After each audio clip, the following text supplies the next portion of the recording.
Hi, everyone. Thank you so much for coming today. My name is Megan Morris, and I'm the Associate Director of the Sustainable and Impact Finance Initiative here at Haas. We've got a lot of students and alum in the room, but also some new faces. And so the Sustainable and Impact Finance Initiative is an initiative that really does everything with sustainable finance and impact investing at Berkeley Haas.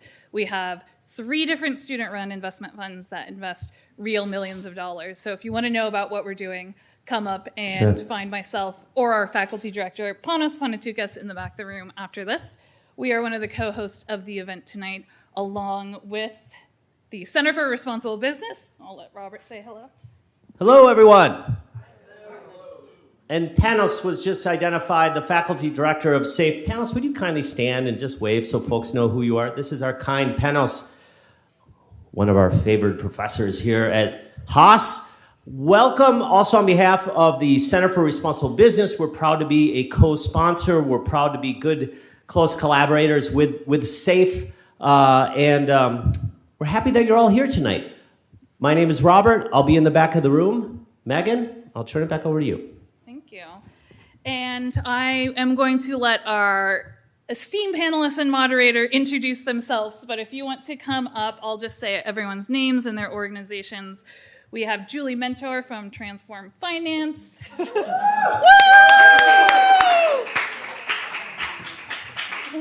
Leo Freeman from Obron Co-op.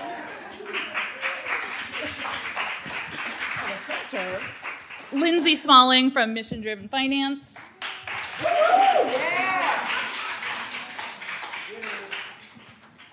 Michael Brownrigg from Apis and Heritage.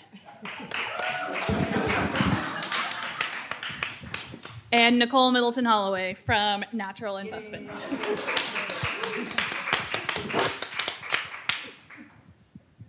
And I'll hand it over to you, Lindsay. Okay. Does everyone have? Can I borrow this? Yeah. That microphone You want this one? Unfortunately, but But I can use this, right? Yeah. Yeah. Okay. All right. So now they're going to be really intimidated by me because I'm standing. But hi, everyone. I'm Lindsay Smalling. I am excited to be here with you all, bringing together such a great group. These are all, just in case you didn't know, this is like a world-class panel. You can't get this good of a panel on the ownership economy anywhere else in the world, to be truly honest with you. These are all elite folks in this space, so get ready for that. I'm going to let them introduce themselves to kick us off, but I asked, since we are in this student-filled environment, and because we all have our own sort of career path and story, I asked them to do their introductions by way of sharing how, in Cliff Notes version, they got from being a student to being a leader in the ownership economy, ending up with where they are now. So, Julie, can you kick us off? Sure. Yes. Hello, everyone. Julie Mentor at Transform Finance. I'm originally from France, where I got an MBA. And at the time, I was like, ooh, I'm going to go learn business skills and then take them to the nonprofit world, because clearly the reason problems aren't solved is that nonprofits are inefficient, which you can tell now I'm a child of the 90s. You know, it was like very like neoliberalism at its peak. So I, did business school. I did consulting, felt like good finishing school. At which point I realized actually a lot of our problems are related to businesses and how they operate and how they make decisions and how business cases are made. And so that's kind of the journey I've been on. After being a consultant for a while, I was an investor, investing in startups, and just got frustrated that I was investing in all these very cool companies that would get acquired and then crunched, all of their mission destroyed. And so I ended up crossing paths with Transform Finance that was at the time kind of working on that same question of how do you structure companies differently so that they make different decisions over the long haul. So that's been the work that I do. And now I have the really fun job of learning about interesting things and then writing up long reports about it that hopefully some people read and then telling the world about them. So yes. Look at it, so beautiful. I read them. Yes, so that's how I got here. Hi, y'all. Thanks for coming. What a beautiful Julia Morgan-inspired room. Leo Freeman, I use he, they pronouns. I'm based in currently unceded Nisenan territory in Sacramento, but I used to live right up the block. I got into this work because I studied jazz trumpet pedagogy and then naturally became a financial advisor. There's probably nothing I think that really like brought me to this work more than my own personal values. I think over time I had this like separation of in the early days thinking like my personal values and my sort of and my political values, I would say, were not aligned with like professional values or hopes.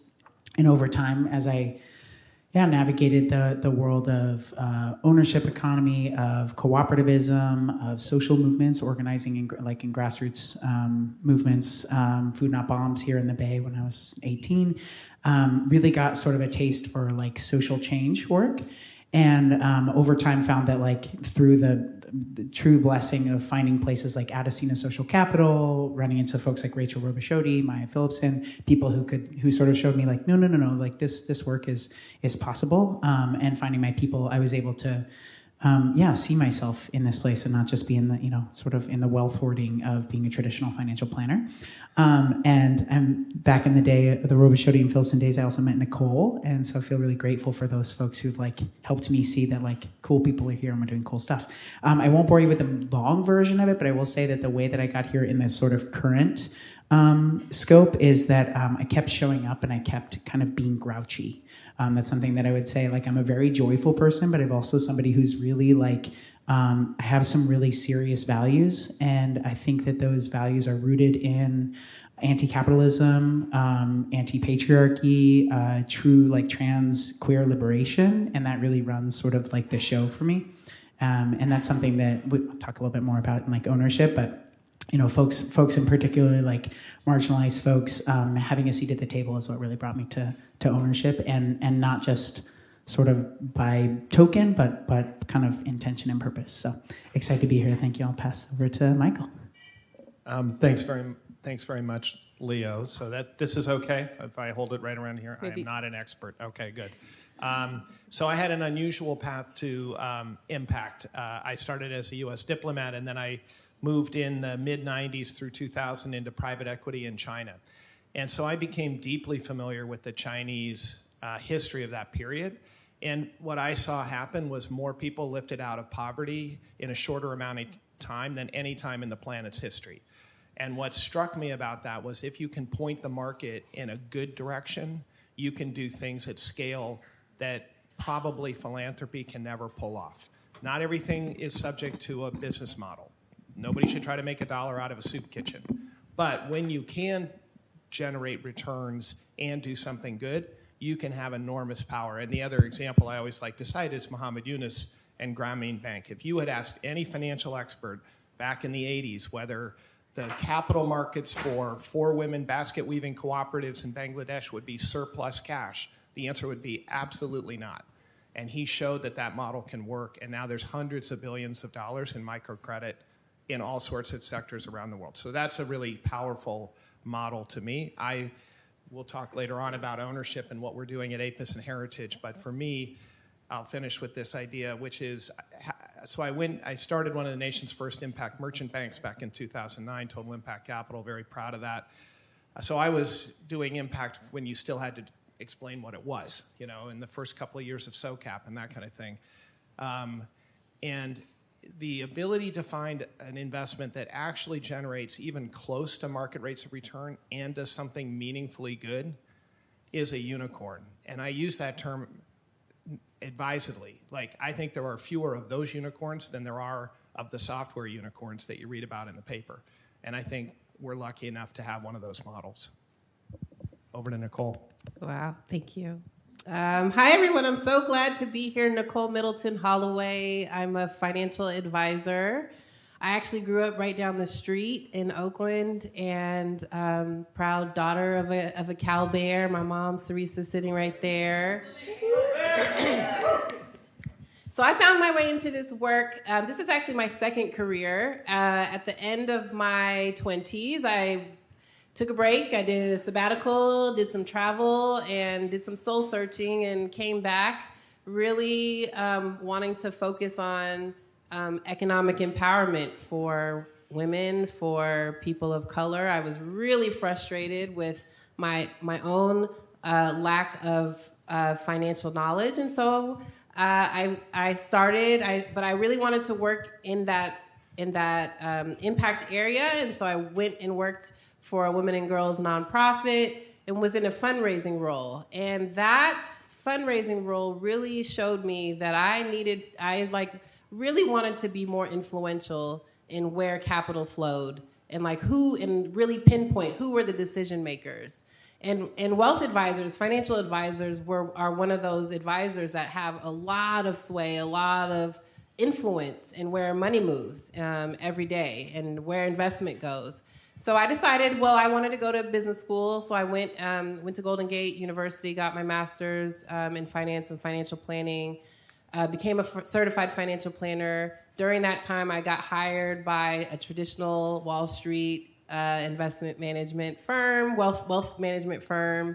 And that experience was shocking to me, how I was like, if I stay in this work, I have to figure out how to do it in line with my values, with a group of people that I share, genuine, I like working with, that care about doing good work in the world, that care about equity and inclusion and all these things.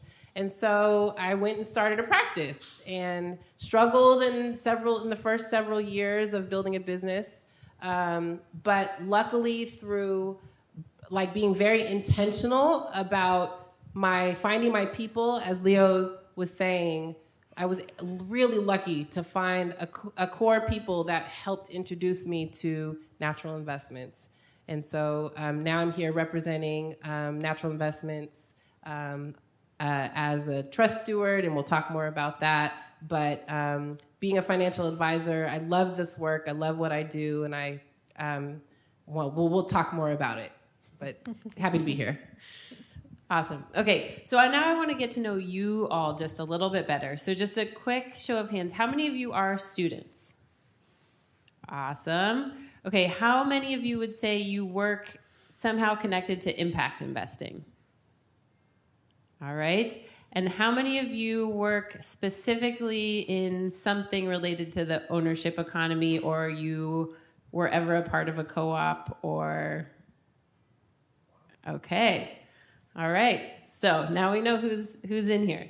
All right. So even though a lot of you may sort of know this, I found some of the numbers that were thrown around on our prep call sort of impressive. So I was hoping, Julie, since you were a big part of writing that report, you could give us sort of just a quick lay of the land on what is this ownership economy opportunity and how big is that market? Yeah, sure. Okay, I'm trying. Was this? No. Okay, I have to hold it. They're tricky. You have to too loud, not loud. Hold it, perfect. Okay. Yeah, so how big is it? So I think for this conversation, we're focused more on employee ownership, and those are some of the more specific numbers I have, recognizing that what people put under the umbrella of ownership economy has multiple sizes. There's employee ownership, there's shared ownership of real estate or community ownership of real estate. Some folks also think about just owning of stocks in companies. So it has multiple variable sizes, but focused on employee ownership. This, and you all, there's a copy of it over there, but looking at numbers that Rutgers put together, the Rutgers Center on Employee Ownership does a ton of research in this area. They think there's about 1.2 million companies that could potentially be converted to employee ownership. Those employ a third of the U.S. civilian workforce, so that's a lot of people.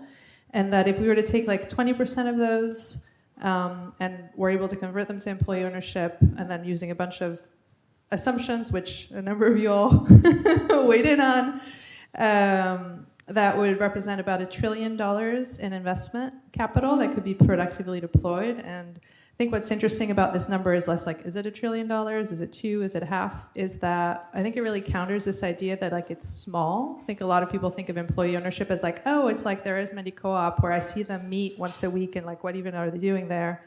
It's like it's that, and it's also so much more.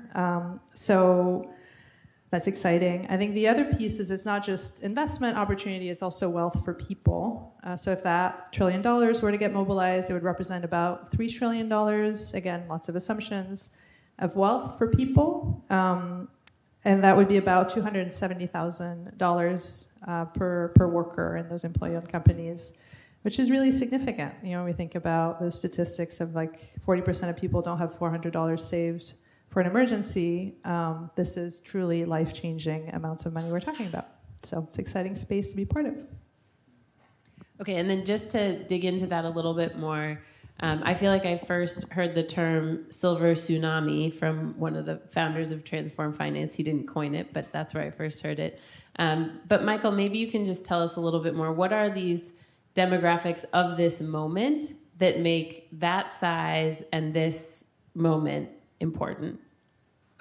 So it's pretty simple. Baby boomers own 40% of all the businesses that have 5 employees or more in the United States. Speaking as a baby boomer at the tail end, I just want to underscore tail end, we're not getting any younger.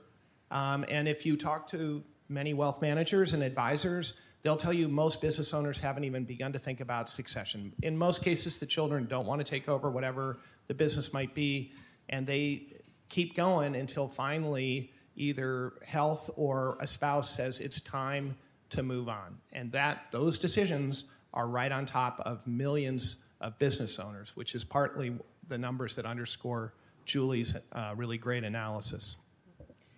And Michael, since you didn't introduce it before, maybe you can just share a little bit about specifically how APIS and Heritage is part of this silver tsunami transition? We'd like to be. I'll try to shorten the origin story, but one of our founding partners had been working to help owners figure out how to do ownership transitions and found it was incredibly difficult. And it is incredibly difficult. The way for 50 years we've expected an owner to sell his or her business to his or her employees was basically not feasible. So if you're in your 60s and you finally decided to sell and you try to do what I call a do-it-yourself ESOP, basically financially what you're going to be able to do is take 1/3 of that company's value, your company's value, off the top, and the other 2/3 you're going to have to hold in a note for up to 10 years. So I'm here to tell you, if you're 60 and you're an entrepreneur and you're told most of your net worth is still tied up in the company for 10 years, that's not retirement. And so that's just not feasible. There's a whole lot of other paperwork that goes with these transitions, which put people off. In the 6 companies that we've done so far, none of the owners but one had heard of employee ownership, and every one of them cried at the end and said, I can't imagine selling my business any other way, but I couldn't have done it without the help of APIS and Heritage. So what we do briefly is replace that seller's note. The big aha moment for Todd, and then we built on it, is don't ask the seller to hold 65% of the value of the company for 10 years. We'll put our money in as a loan. We'll take care of that. The owner gets 90% of the value on day one. He gets to be a hero. He gets to retire and go see the grandkids. And we work with the company to transition it into a fully employee-owned business, et cetera, et cetera. I mean, there's a lot more steps, but, and it is a really powerful time. One of the reasons that we are in doing what we're doing is because we want to use this tool right now to lift up working folks who would not normally have a chance to benefit from ownership. And we talked offline about home ownership, increasingly out of reach to people. If you look at hourly wages in the United States, they're basically flat for the last 35 years, where all the costs, especially housing, has gone up. So the reason people don't have $400 saved is the same reason that 49% of Americans tell the census they have nothing saved for retirement. If you're living paycheck to paycheck, you can't save. And what this model does is help you own a piece of a business that's growing in value. You get more shares every year.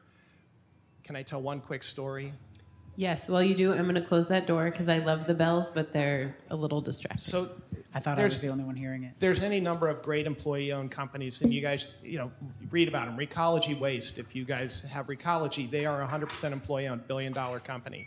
But a story that I really struck my eye about a year ago, the New York Times, ran a front-page analysis of the upcoming wealth transfer from baby boomers to their heirs. So that trillions of assets are going to get handed off, and inequality will probably grow as a result. And so it was your classic, well-written story about inequality in the United States and asset inequality in particular. And in the middle of this very long analysis, there is this anecdote, this story of this 53-year-old baker in Alabama, Leland Brawley. And the journalist writes, Leland is worried about his retirement. He's going to inherit the little shotgun house that his mom has. He'll get that. But otherwise, he's just holding tight to his $190,000 in retirement account. And the journalist didn't think to ask, how does a 53-year-old baker paid $20 an hour, $40,000 a year in Alabama have $190,000 in the savings account? And it's because he's an employee of Publix Supermarkets, which is an employee-owned business. That's the power of our model and what we're all working on. Okay, so I want to go a little bit deeper on this idea that of the impact story. So I think Julie's touched on it, Michael's touched on it, but Leo, if you can just take us a little bit further in why is this an impact play? Like, why would this be something that if someone comes to this with the ideology and values that you all do, why is this compelling? Ooh. I remember this question from our prep, but now I'm sort of like, there's 10 answers that I have. One, I think it's really aligned with kind of meeting the moment, and I think why now, which feels important, I think, particularly to bring the analysis of the, normally when I'm on a panel, I have to tell people what fascism is, but I don't think we have to particularly think about that right now. I have to explain it. But I think in rising authoritarian fascist regime, we have incredible pressure and responsibility to do things differently. And I think we have an example of that, what happens in the so-called Magnificent Seven, or I call them Maleficent Seven, and on Wall Street. I think we're witnessing this aggregation and conglomerates taking over and shareholder primacy. And I mean, without going too deep on any of my gripes, I think there's a real opportunity, particularly to invest in sort of the fracture. Invest in this moment where I think a lot of people, regular everyday people, are waking up to the opportunity that is investing in something beyond just Wall Street, just beyond something that you know, something that you can recognize. So that's one sort of big why now in the moment. I think this other piece, and I think this is more speaks to the impact opportunity. I think that impact investors or folks, particularly with a political analysis or a social justice values or just kind of values around investing, I think that people are hungry for opportunities like this. I think people invest, and particularly as a financial advisor, someone who works with clients all the time who are really how do I make a difference? I got really moved in this work, kind of called to the carpet in 2020 after George Floyd was murdered and the social uprisings of 2020 in the summer. And ownership is, when we talk about ownership, we're talking about democratic decision-making. We're talking about having a seat at the table. We're also talking about what is the impact on individuals. And so to Michael's point, I think there's the individual wealth building, there's the community wealth building, but then there's also being in the practice of what is it like to cooperate? What is it like to embody the values of cooperativism and caring in a caring economy? So there's a framework called the Just Transition, and it was something that grew out of labor movements, in the 70s, 80s, 90s. It has been stewarded by a group, many groups, but Climate Justice Alliance and Movement Generation right here in our backyard in Berkeley, grassroots movement organizers who have been sort of sorry, I'll go, I promise. What was there? That have really brought this sort of like, we're moving from an old to a new. We're moving from the extractive economy to a new economy, to a living economy, to a regenerative economy for the people. And I think that a lot of investors have historically seen this transition, this conversion as really scary. And I think to Michael's point, and to think all of us who really are in the process of, there's a change happening, there's a transition happening, and there's a great wealth transfer. What opportunity do we get to have and do with that? So a lot of folks, millennials in the room, I'm on the edge too, but I'm on the upper edge, and folks who are, kind of not young enough to be in the sort of apathy generation, but I think a generation of people who are like really have access to resources but can't buy a house, or have future access to resources but they're being hoarded by boomers. I think we have an opportunity to say, like, well, what could we invest in now that could build institutions that would give us democracy and ownership and transition, close the racial wealth gap. And I think that the opportunity there is, how can impact investors show up in a way that's more alignment, more solidarity, and deeper sort of knowledge of what's happening on the ground and what folks need. And I think that's just like through relationship, through what Mike was sharing. I'll just Does that answer trigger the question? one memory from the prep call. I think you also wanted to talk about intersectionality. And I think just to ground this a little bit more in like, why would generally helping employees own businesses, why would that have a gender component? Why would that have a racial justice component?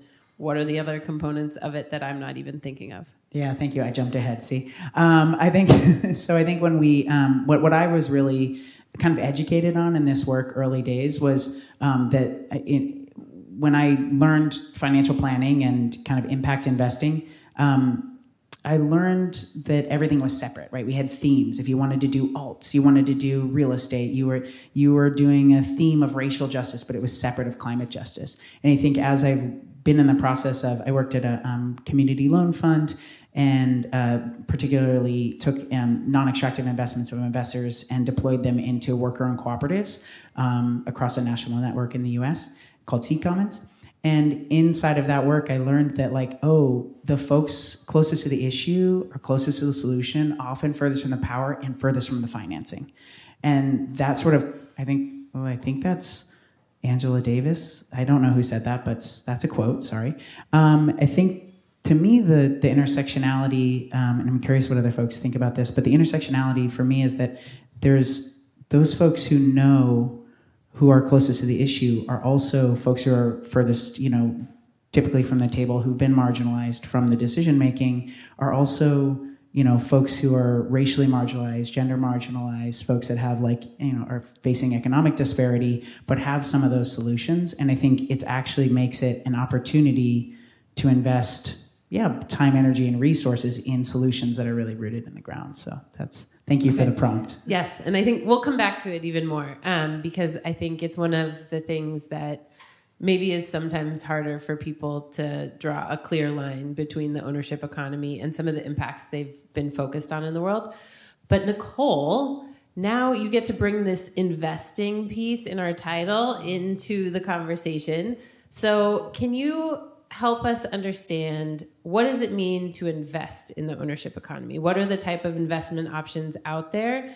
And how are your clients sort of coming around to this topic as something that they're broaching that topic with you and saying, what can I do here? Ooh, good, hard question. Okay, so there are lots of opportunities to invest in the ownership economy that are available for accredited investors, non-accredited investors. You can be investing in community-governed loan funds. You could be investing in a private equity vehicle like Apis and Heritage. You could be investing. Let's see. In real estate? There's many community organized real estate investments that are popping and burgeoning and organized throughout the country that are really great. And some examples of those would be like Kensington Corridor Trust in Philadelphia, right out here in our backyard, East Bay Permanent Real Estate Cooperative. There's some of these funds can be accessed through philanthropy. Like you can be making grants to some of these nonprofits, so nonprofit loan funds or nonprofit vehicles.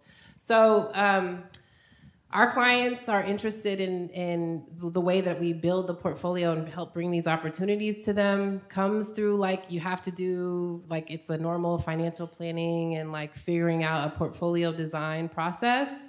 But what I would say is it's really helpful that if a firm, like if you're a financial advisor, like the firm has to want to be evaluating these opportunities, and there is just not enough financial advisors out there who are willing to do the due diligence on a fund like APIS and Heritage. I mean, our firm actually has access to APIS and Heritage really just out of relationship, but it's very much like, but besides that, typically only like big, huge institutional investors would have access to an investment fund like APIS and Heritage. So the firm, like we would like to be seeing more adoption and willingness from the middle people, like us advisors, who are helping bring these opportunities to our clients, to investors.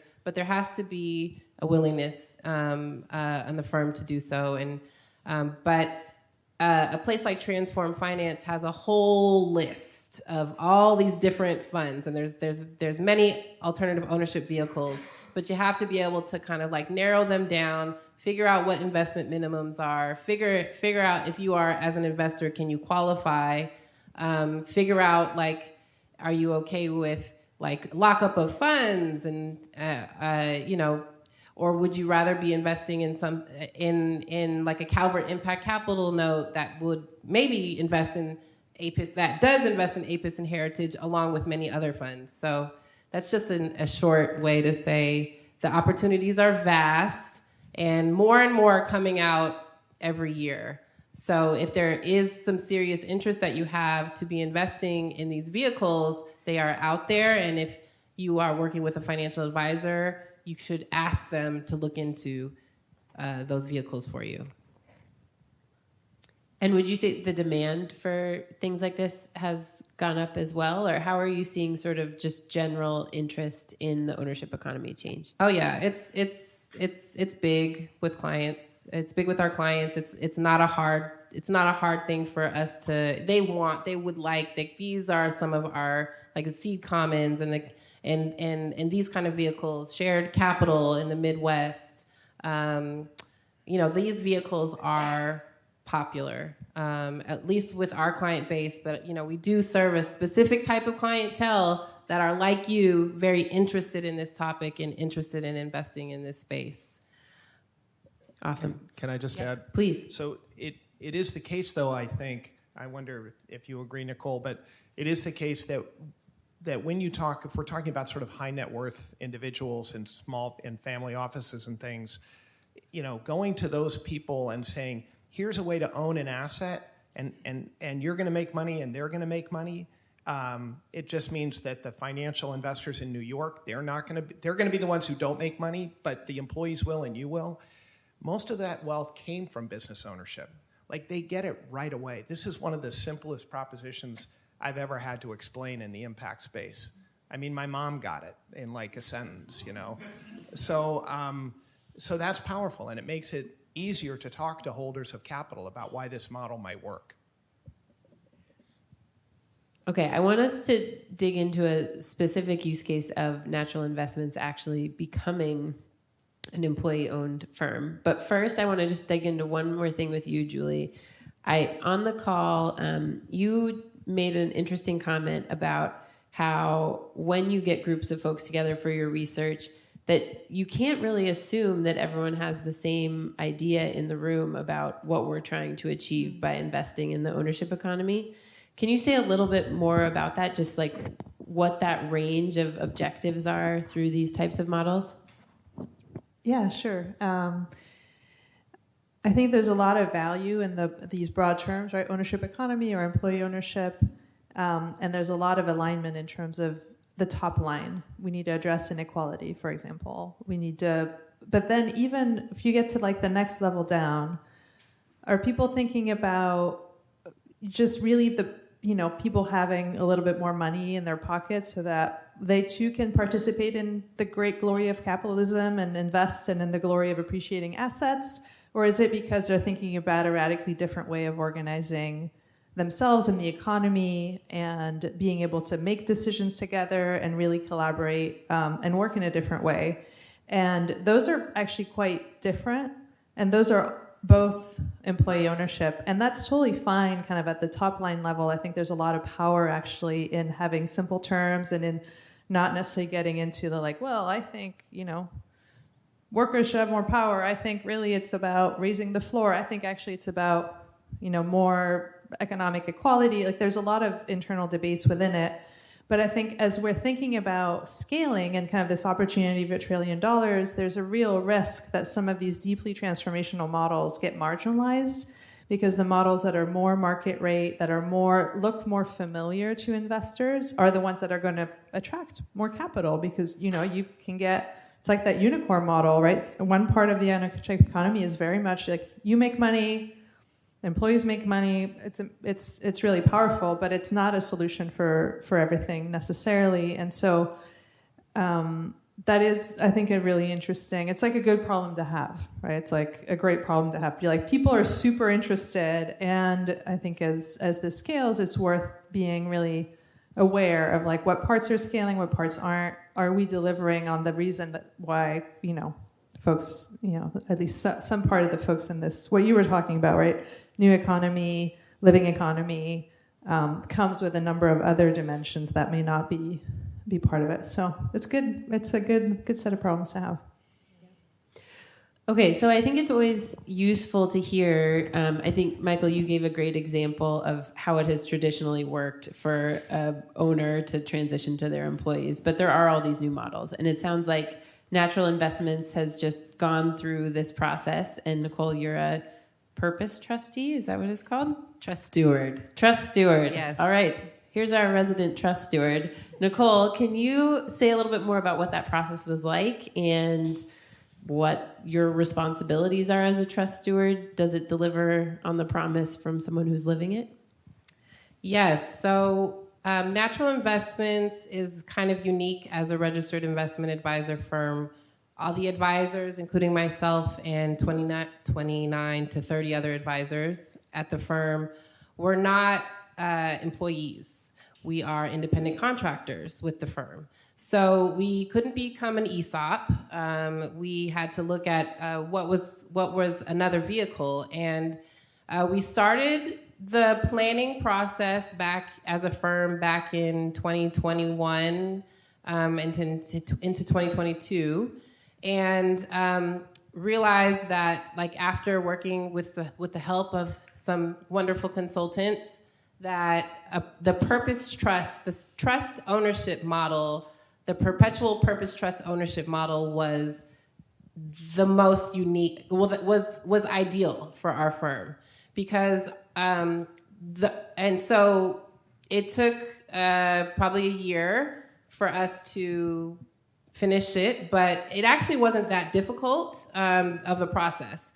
But the reason why we as a firm were looking at converting into a perpetual purpose trust, it was because of a silver tsunami kind of effect. Like our firm and I was founded 40 years ago by 3 white men, and it, up until 2009 was still owned by majority all white men. So before the trust became a trust owned company, they had to figure out a way. Like the company had grown. When the firm was sold to the trust, it was valued at about $4 million. That would have been really difficult for any of the advisors that across the firm to be able to afford to be able to buy in and help the existing 6 owners who were were on kind of that retirement trajectory and looking for a way to like sell out of their position in the firm. So, but there were some other really key benefits to the purpose trust ownership. One of which was we were looking for a way to allow for more democratic decision making. So the trust vehicle enabled that. And then there's some other things as well, and then the profit sharing was an extremely important component as well, is that we were, as a firm, trying to lean into how do we share profits more equally? Like, we wanted to practice what our values were in terms of like business being a living system, and that we are trying, like, through the work that we're doing, we're here to be improving systems and businesses. How do we as a business do that? But also, we didn't want to come get bought out. So the other thing about our industry is, like, it's very, like, the mergers and acquisitions thing, like firms getting acquired, like, by, bigger Wall Street firms like Morgan Stanley and other things. Like, that is just like a normal thing that happens all the time. And so if that were to happen, the ways that we practice as advisors is so unique, but it would probably not likely be able to continue. So we really wanted to, as a firm, be able to use this trust model that says, like, in perpetuity, you can't change the mission and vision of the firm, and like the values that we hold and the way that we steward it is very, very much protected by this trust vehicle. So it was great and unique, and we completed that transition in 2023. So 2 years later, and as an advisor, I was elected from our advisors to be on what our leadership committee is now called, which is called a Trust Stewardship Committee. So I'm one of 7 members of the Trust Stewardship Committee, and we were able to do profit sharing across the firm for the first time this year. Not huge, but in the future, if the firm continues to grow successfully after we pay down some debt, because as a result of this transition to trust ownership, the firm had to take on debt for the first time in order to help pay off like the earnouts from the existing owners, the six partner owners that had sold to the trust. So, but that has been meaningful. And then just like the diversity of our leadership immediately changed, like, from a gender, from a racial perspective. And then it all, like once we leaned into that, it really does kind of change some of the decision making that we do as a firm. So I'll maybe stop there, but hopefully that's a good understanding of. Yeah, I think it's super helpful to just ground it there.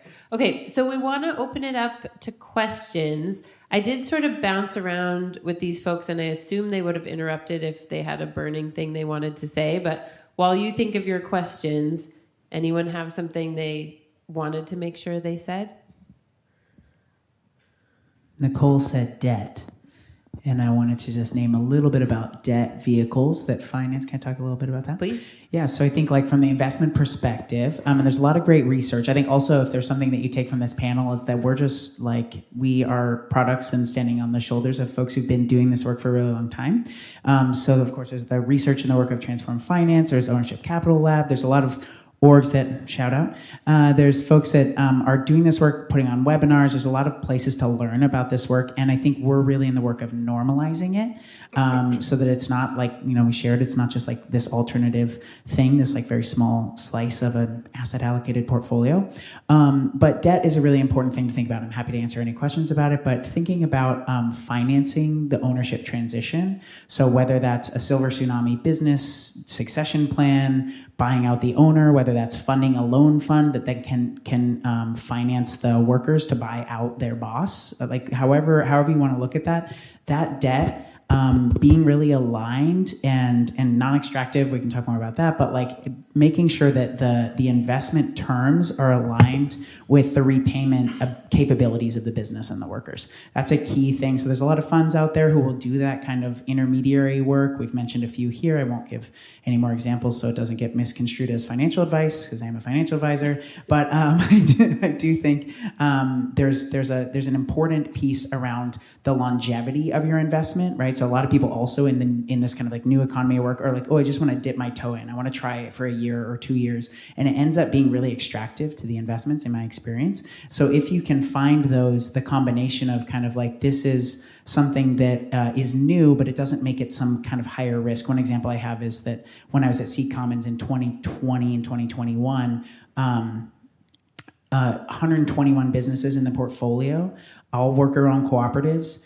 We watched in 2020 hundreds of thousands of businesses go under. 121 businesses in 2020 in Seed Commons portfolio. 120 were still in business at the end of the end of the pandemic. Sorry, like at the end of 2022. So I'd say that the largely in part because of the financing, it was really flexible. It was patient. They were in relationship and partnership, and there was the terms were really amenable. There's still a return on the portfolio. There's still investment terms. There's still maturity, but thoughtful relationship was really key. So it just made me think of it when I was thinking about taking on that debt. If you have extractive debt, then it forces the workers to, it extracts from those workers that you're trying to support. Thanks for giving me a minute. Okay, Robert is going to be my running MC. You are a challenge for me, so I'm going to go to the back. And if you'd kindly say, if you're willing, your name and where you're coming from. Hi, my name is Natalie. I sort of have some inside baseball because I worked with Michael in a previous life in corporate communications, focused on employee ownership. I'm curious for all of you, given the space that Ownership Works has taken as an entity in the discourse around employee ownership, what your thoughts are, if you think that's better for the movement, that there is a central entity that has been very vocal and has the resources, or if you think that's perhaps maybe drawing too much attention to only one model. You want to go, Julie? Or I can start. So for those of you who might not know, Ownership Works is an initiative largely by private equity firms to allocate a small percentage of essentially the payout they get when they sell the company that they've acquired to employees. And that also comes with a lot of kind of ownership culture and various things like that. And they try to size it so that the employees, when that business is sold, get about like a half year's worth of pay, kind of as a lump sum bonus. So I've heard it referred to as like bonus ships sometimes, because the employees don't actually own, don't actually have a share. It's more of a phantom share. I think my concern around it has been is it cannibalizing dollars that would otherwise go to more impactful models? Are investors getting confused? And actually, I've talked to a number of investors I've talked to. They're like, oh no, people can tell the difference. It's like either you're going to have a private equity allocation, and this makes you feel a little bit better about it being a little bit less bad, or you actually want to do ownership and you actually want to work on addressing inequality, and then you're looking at these other models. So I think I've become a little bit less concerned that people are getting confused, and in general, normalizing this idea that giving, paying your employees more is a good thing and motivates them. I'm like, yes, that's a good thing to say. But I don't know. I think that's well said. I'm reminded of what, President Biden used to say is, don't compare me to the almighty, compare me to the alternative. And, when it's private equity, the alternative is nothing. And so I guess our sort of pragmatic view at our firm is, if regular working folks get a big bonus as a result of this tweak to the private equity model, how can we be against that? Is it the same as long-run wealth creation? Is it the same as broad-based ownership? No. But it's better than the alternative. UC Berkeley students, hands, questions, UC Berkeley students? Please, and if you kindly say who you are. Let me just make sure I'm not too close to this. You guys are talking a lot about the sort of silver tsunami, and something that I've been thinking about a lot in relation to the ownership economy is in Silicon Valley, where it's a bit of a younger industry, and so you might not be seeing as much of I guess short-term pathway for sort of older owners selling off to people who are working in those businesses. But there is also pretty common practices of ESOPs in the industry already, right? Which is often capped beneath a certain percentage, but it's still they have a semblance of employee ownership there. What would you guys see as inroads for that moving towards a more worker cooperative or just broader, actually full employee ownership model than it is as it currently is? is the question about a partially owned employee company versus a wholly owned employee company? Well, just like how, because if this were broadly just a movement across various industries, in Silicon Valley specifically, which might have some different sorts of nuances to it, what would be the pathway for specifically forms of worker ownership that start to involve like worker decision making, right? Things that go beyond just having small amounts of equity in the business and start actually being like, oh wait, we actually run this place.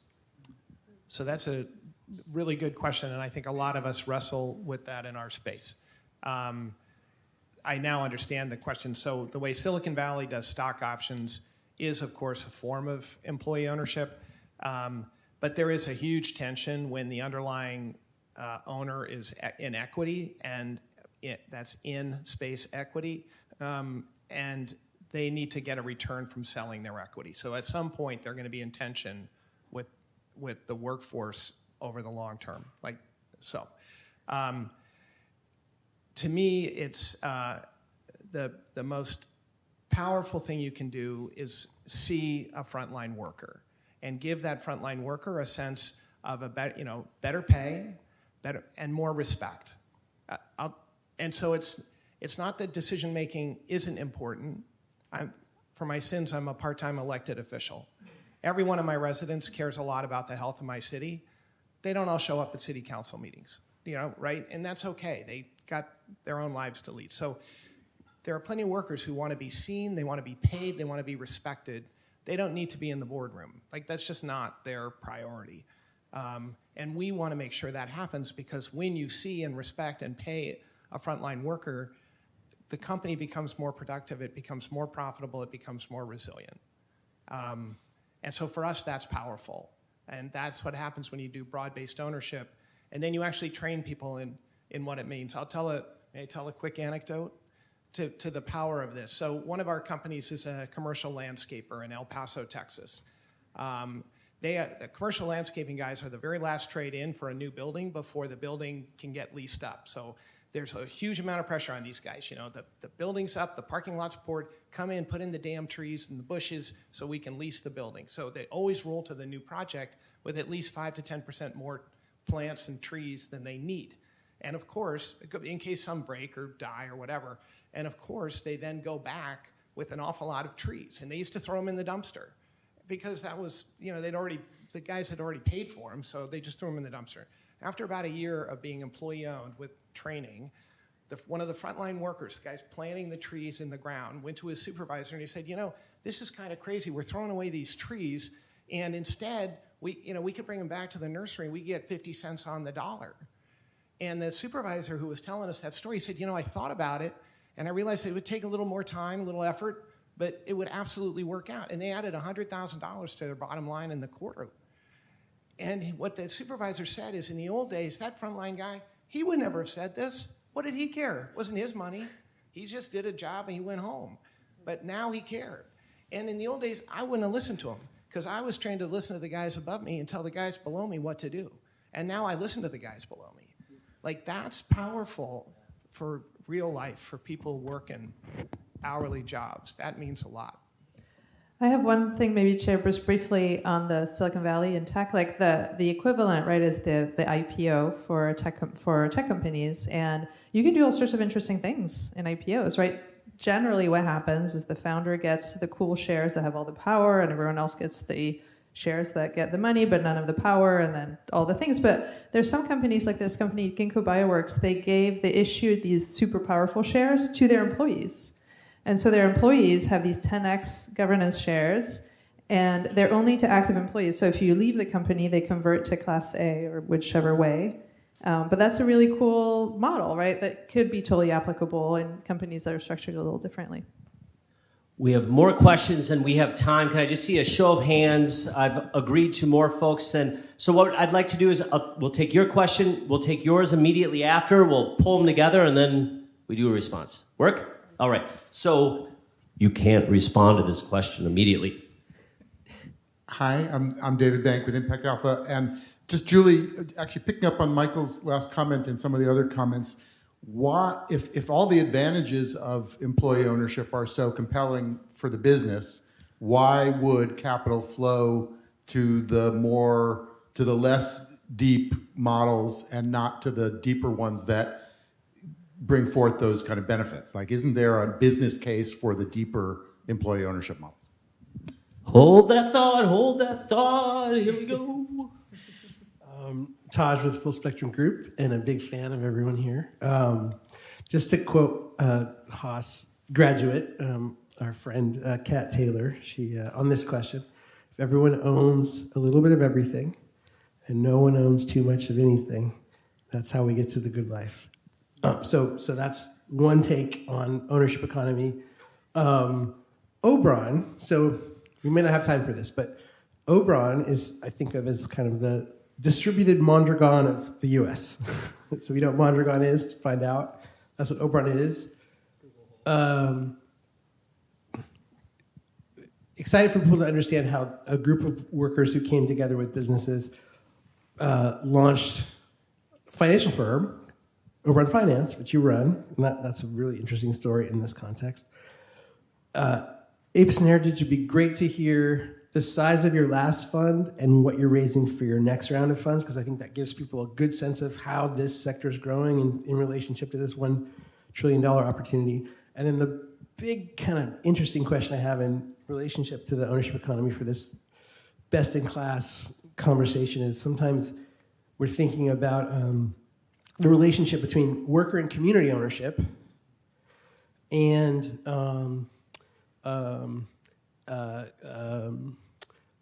platform cooperatives, workers, and customers. And in the context of the Silicon Valley example, to me, that is where the important thing is, workers relative to customers, relative to ownership, and what potential you all see for growth in this sector relative to those intersections: worker community, worker ownership, worker cooperatives, REI, right? Those intersections. So we got a pile of questions here. Please sort it out for us. I think, Leo, can you, because we didn't really do Obron justice in terms of explaining that pretty unique model, so could you do that in short form if you can? And then we can let your peers jump into some of those other future-looking questions. Yeah, absolutely. And just thanks, David and Taj, for the questions. Imagine having a mentor like Taj James with a question like that. So Obron is a worker-owned conglomerate cooperative. So we have a group of businesses right now, about 555 employees across a number of different portfolio companies and verticals in the holding company. The cooperative has different levels of worker ownership. So we have a couple of home healthcare companies, we have a staffing company, and we have Obron Capital Advisors. So to Taj's point, that's the organization that I steward. And the goal and the dream is to bring in, succession planning, but also businesses, doesn't necessarily have to be silver tsunami, businesses that want to transition to ownership, but want to be in sort of a larger sort of vision of workers across sectors, having conversations about the impact of what, for me, inside of a financial services company, learning about healthcare and home healthcare, and how can I be a decision maker in that conversation? How can I learn about that sector? So I serve on the executive team of that organization. Happy to talk more about it without going into too much detail. But the thing I like the most about the model is that it's a really bridging the gap across sort of business as usual and this like cooperative economy. So I think to the point of like Ownership Works or some of these folks that I think are taking, and I'll leave judgment out, but I think there's some aspects of like inherent capital or capitalism. I think the goal of Obron is really to work toward a future where all workers have a say at different levels of membership, at different levels of decision making, inside of the decisions made in all sectors, and that's complex training for how to be in the world, which I think to Taj's point about community and where does this cross over, I think workers have the opportunity to practice decision making together. We have the same opportunity at town halls. We have the same opportunity inside of our communities. We have mutual aid opportunities. I think something that I know about myself is that being in the practice of making decisions together is the best way to make the best decisions. Thanks. Yeah, I can maybe touch on this, where capital flows and why not necessarily to the deeper impact portions. Part part of it is there's one employee ownership models that has huge tax advantages that others don't. So that essentially from a math, like if you don't have to pay taxes, then there's more money to go around for workers and for returns. I think the other is the kinds of companies that get converted. So I think there's a really interesting tension of like, are we trying to convert companies where there's workers that are working in really terrible working conditions, but they're not very well paid jobs, that we're making, they're going to own a little bit more of a company that's not generating necessarily like a ton of capital, of surplus cash. And so then you're investing in those because those are really marginalized workers. But there's just not a lot of return there for investors. So it's a range of things, I think, that drive that math. And to me, what it comes back to actually is a lot of like, we don't actually have a standard set of metrics that we've agreed upon as a field. So when we say deep impact, like what I think, if you took us all in a room separately, we would probably come up with a totally different set of things. That's on my like wish list for next year, is to like us as a field to start working on that. Because I think would really help clarify things like, what about ownership works? We're like, well, on these metrics that we've all agreed upon, here's how they score. And then we'd be able to have more grounded conversations, I think. Okay, so as closing comments, and with this great, pretty proficient audience, knowing the group you're speaking to, can you all just close with, if this sparked something for them, where what can this group do to advance the ownership economy? What's something they should look into? What can they leave the room with? Sure. If you are lucky to have investment capital, extra capital that you can invest, look at it, like understand it, engage with it. Like, what is it that you are currently investing in? Don't act like it's just, don't close your eyes and just act like it's not there. Like, look and see what you're holding. Understand a little, you don't have to understand all the ins and outs of the funds that you own, but like, go to little simple tools. You can, if it's publicly traded funds, mutual funds and ETFs or things like that, there are tools online that you can go to, resources like Invest Your Values through As You Sow. Natural Investments has a heart rating tool. Like, see how things that you own, like what is the environmental, social governance criteria? Like, how do your values align with those things that you're investing in? I feel like that is just like such the starting place number one. And then number two, go to places like Transform Finance. There are so many tools available online where you can go and see some examples of so many funds that are investing in the ownership economy, that you can find things that are accessible, that could be accessible to you and interesting to you, and see if you could possibly move some money there. Well, first of all, I'm going to do a lightning round. So thank you for asking about our funds. Our first fund was $58 million, and we were oversubscribed, the only time ever in my history of actually having to turn people away. But that was our fund one. And our fund two, which we're in the middle of organizing, is a $250 million vehicle. And we've had very positive reactions in the market. We're very grateful to the number of investors who are interested in hearing more. And then to David's point, why isn't money pouring in? Because we do compete with private equity. So if the company sells to a private equity firm, that private equity firm will make more money for its investors than we will make for ours, because we're a debt product, to Leo's earlier point. We think that's the right way to do this. We think our interests are therefore aligned with the company, which I can explain afterwards if anyone's interested, but I think it's the right kind of product for these transitions, but it means we make less money. Now, here's a little takeaway for any of you in impact, and I say this with 15 years of scar tissue. If you are an impact equity, just like that, you then have to compare yourself, or rather not you, but your capital providers are going to size you up against whatever they could do with another private equity or venture capital kind of investment. You're going to be measured against that. That's an incredibly hard hurdle. Most of the venture funds can't generate venture rates of return. And so an impact venture fund is really going to have a hard time. And the reality is, I wish it were different, but right now, the number of holders of capital who are prepared to basically just get their money back and feel good about things, they're just not a very big group. There's a really big group who want to have their money doing something more important than just supporting the Dow, but they don't want to take a big hit to their returns for whatever reason. There's a lot of people in that group. So if you sit in impact equity, you have to compare yourself to the equity metrics. That's a high bar. If you sit in impact debt, which is where we are, we're measured against private credit funds. That's half of the rate of return that a venture guy promises. So I don't have to generate a 20% plus return, and you don't either if you sit in a debt vehicle. So something to think about. I don't usually recommend resources, but I feel like we're at a school, so I'd say more resources. There's a great paper and framework called the Social Movement Investing paper out of the Center for Economic Democracy. It's 109 pages. I had Natural Reader read it to me out loud, so highly recommend.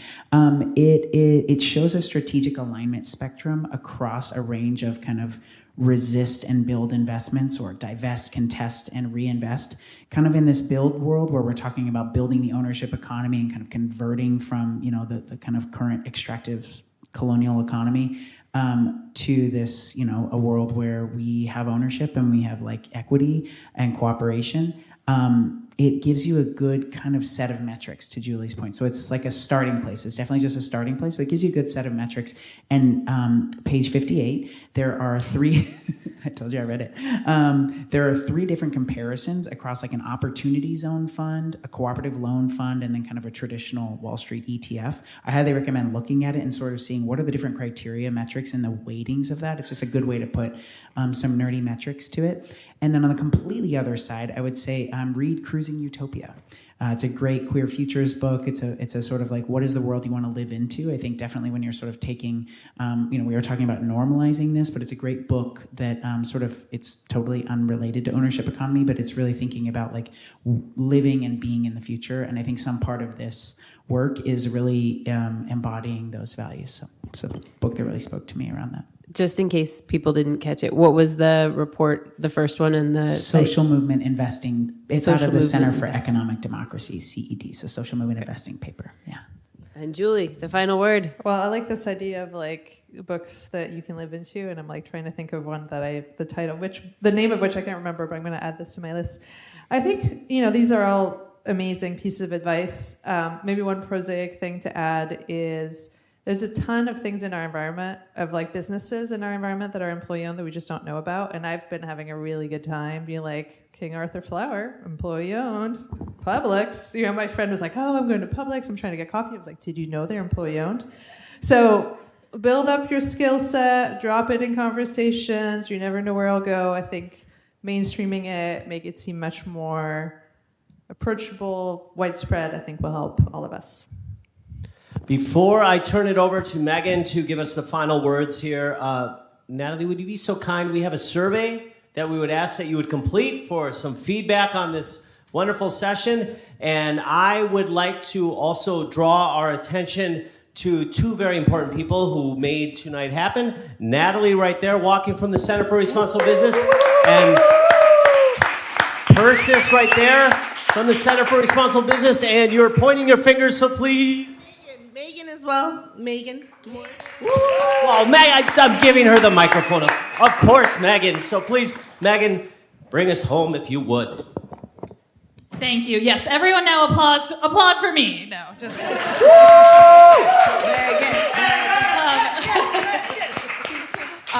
this was an amazing panel. There's so much expertise, of course, on the panel, but also in the room. And so I invite everyone to stay, our panelists and our guests, for the next half hour. We still have food, we still have drinks in the back. And so after the panel portion, we're going to transition. Just hopefully, if you didn't get a question answered, you can come and speak to the panel, and we'll be here for a few more minutes. But let's just give one more round of applause to our amazing panel.